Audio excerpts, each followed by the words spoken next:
Assalamualaikum warahmatullahi wabarakatuh. Nama saya Ma'di Putra di kelompok 4 akan menjelaskan tentang refleksi emosi. Refleksi emosi merupakan teknik yang digunakan oleh konselor untuk memantulkan perasaan atau sikap yang terkandung di balik pernyataan kliennya. Hal-hal yang perlu diperhatikan saat sebelum melakukan refleksi emosi, yang pertama yaitu hindari stereotip. Yang kedua, pilih waktu yang tepat untuk menanggapi pernyataan klien. Dan yang ketiga yaitu gunakanlah kata-kata yang mengandung perasaan klien secara tepat. Berikut contoh menggunakan refleksi emosi. Saya telah mempersiapkan diri untuk ujian psikologi konseling. Namun, nilai yang saya dapatkan tidak sesuai dengan saya harapkan.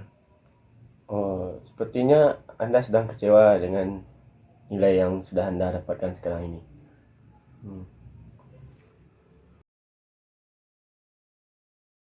Apakah ada yang bisa kami bantu? Ada kali kak, jadi di sebelah rumahku itu ada namanya si Markona.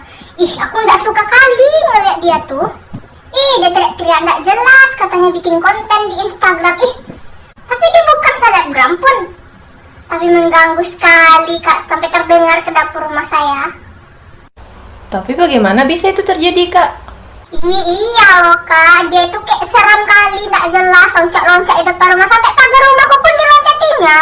Anak-anakku takut nengok dia, mana bentuknya seperti itu, giginya tanggas, mukanya hitam, kusam, jilbabnya nggak pernah lurus. Tapi nggak apa-apa kan kak, aku bilang kayak itu kan, nggak apa-apa kan? Kita kasar pula, tapi memang begitu loh. Aku udah bingung kali kayak mana ceritakannya, itu udah paling halus lah itu kak. Tidak, Kak, tidak masalah. Coba Kakak ingat-ingat kembali. Kakak sangat tidak suka kepada Markona. Apakah benar-benar karena sikapnya? Atau karena visual Markona? Sebenarnya, Kakak merasakan di dalam diri Kakak bahwasanya Kakak tidak menyukai Markona itu karena sikapnya. Tapi coba Kakak ingat-ingat lagi. Apakah visual Markona tidak turut andil dalam kekesalan Kakak tersebut? Oh, iya juga ya kak. Kayaknya karena muka dia itu lah aku jadi kesal kali nengok dia tuh. Coba kalau semisalnya loncat-loncat gitu kayak si Zubaidah yang cantik di sebelah tuh, mungkin aku gak akan kesal, malah lucu aku nengoknya. Tapi karena si Markona yang loncat-loncat, iya ya kak. Jadi begitu Kakak. Jadi terletak pula sama aku kan kak. Jadi kayaknya mending aku abaikan saja lah si Markona itu ya kak, daripada aku capek-capek sendiri mikirkan dia.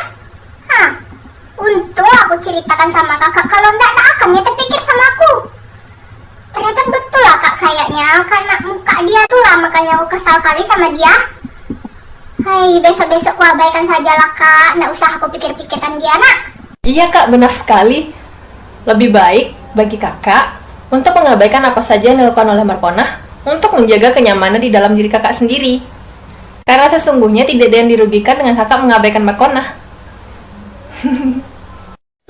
Untung kali lah aku ceritakan sama kakak, kalau enggak nyadarnya aku kenapa. Udah pusing-pusing aja aku di rumah mikirkan si Markona itu. Nanti aku pikirkan hidupku sendiri, apa mau makan sore, apa mau minum malamnya enggak kak. Makasih kali lah kak, udah mau dengarkan ceritaku, udah ingatkan aku. Baik Kak, terima kasih Kak. Semoga bisa membantu ya Kak. Nolong betul loh kak bilang kayak itu ke aku. Makasih loh kak, besok-besok kalau ada cerita lagi aku tanyakan lagi sama kakak. Kakak kayak macamnya tahu semua loh, kakak pintar juga kan ya, udah sarjana psikologi ya. Udah mantap kali lah kak aku cerita sama kak tuh. Kasih ya kak nih.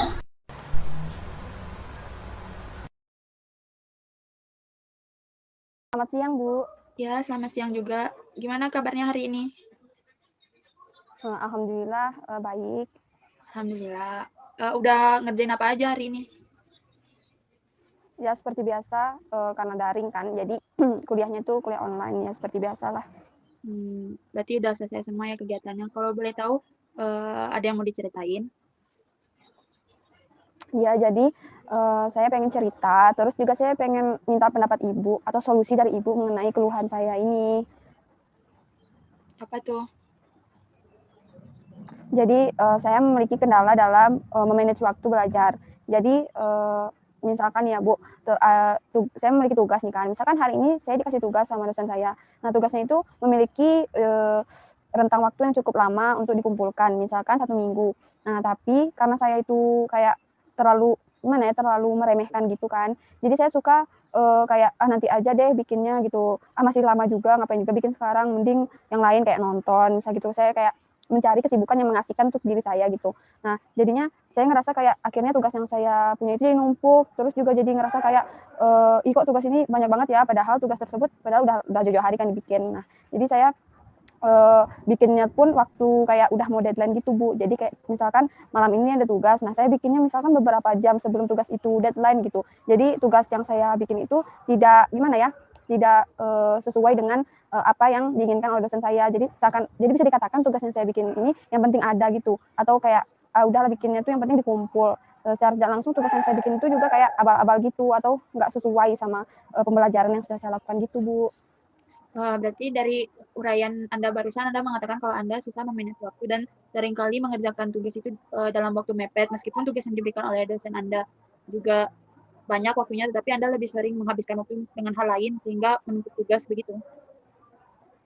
Ya seperti itu Bu. Jadi gimana ya, kan saya lebih banyak menggunakan handphone saya untuk kesenangan saya sendiri, misalkan nih kan untuk nonton atau scroll media sosial, sehingga waktu saya itu habis untuk mengerjakan sesuatu yang tidak berguna. Sebenarnya waktu tersebut bisa saja saya gunakan untuk menyicil tugas-tugas yang telah diberikan oleh dosen saya. Nah, jadi saya ingin meminta solusi Ibu bagaimana caranya agar saya bisa memanage waktu saya dengan baik. Dari penjelasan Anda juga mengatakan kalau Anda susah mengatur waktu karena lebih sering terfokus bermain HP. Menurut saya lebih baik Anda melakukan kegiatan-kegiatan yang lebih bermanfaat seperti misalnya membaca jurnal atau juga mengerjakan tugas-tugas lainnya dan lebih jarang menggunakan handphone atau mengurangi penggunaan handphone untuk hal-hal yang tidak bermanfaat. Itu. Ya, saya akan menerima anjuran Ibu tersebut dan mencoba untuk membiasakan diri saya tidak menggunakan handphone terlalu lama. Dan saya juga akan berusaha agar lebih banyak berkegiatan di luar dari menggunakan media sosial saya, seperti membantu orang tua. Ya, saya juga merasa bahwa saya sangat sedikit membantu orang tua saya, misalkan seperti membantu masak dan lainnya. Dan saya juga sangat sering dimarahi oleh orang tua saya karena terlalu lama menggunakan handphone. Terima kasih ya Bu atas sarannya. Ya, sama-sama, semoga bisa mengerjakan tugas dengan tepat waktu dan sesuai dengan apa yang Anda harapkan ya.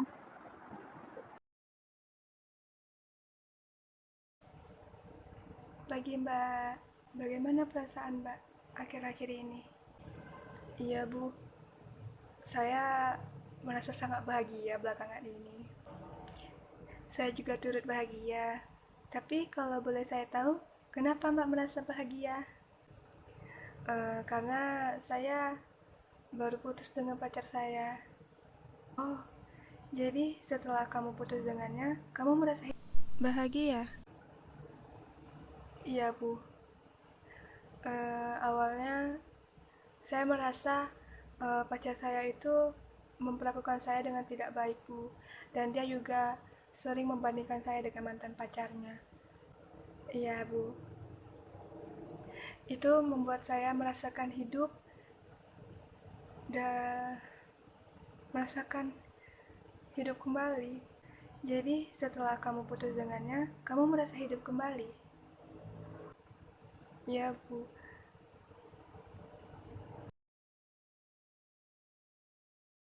Assalamualaikum warahmatullahi wabarakatuh.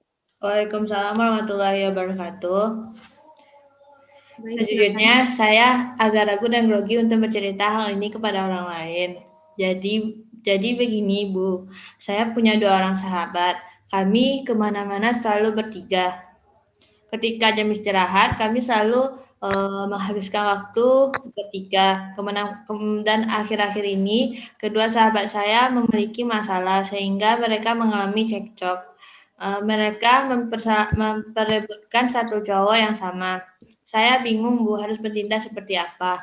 Ketika saya berkomunikasi dengan si A, si B merasa bahwa saya membela si A. Sementara ketika saya berkomunikasi dengan B, maka A merasa saya lebih berpihak kepada si B. Padahal saya sudah berusaha untuk menjadi jalan tengah di antara perselisihan mereka, Bu. Saya berusaha untuk membuat agar mereka keluar dari masalah ini. Tetapi mereka selalu menyangka saya dan mengira saya dan lagi-lagi saya harus sabar untuk menghadapi mereka dengan mereka bisa hadapi mereka agar mereka dapat perbaikan lagi. Jadi begini, sejujurnya saya juga grogi, tapi saya merasa sangat senang dan tersanjung serta saya mengucapkan terima kasih karena saudaraku pun sudah mau terbuka dan mau bercerita mengenai hal ini kepada saya. Jujur, saya sangat terkesan dan dengan cara Anda menyikapi kedua orang sahabat Anda tersebut, di mana Anda tidak berusaha untuk membela satu pihak, tetapi Anda berusaha untuk menjadi jalan tengah di antara kedua sahabat Anda tersebut agar mereka segera menyelesaikan permasalahan mereka. Saya sangat suka cara Anda menyikapi permasalahan tersebut dengan Anda berusaha menjadi jalan tengah bagi kedua para sahabat Anda agar mereka kembali berbaikan dan kembali bersama seperti dulunya. Terima kasih atas pendapatnya, Bu. Assalamualaikum warahmatullahi wabarakatuh. Waalaikumsalam warahmatullahi wabarakatuh.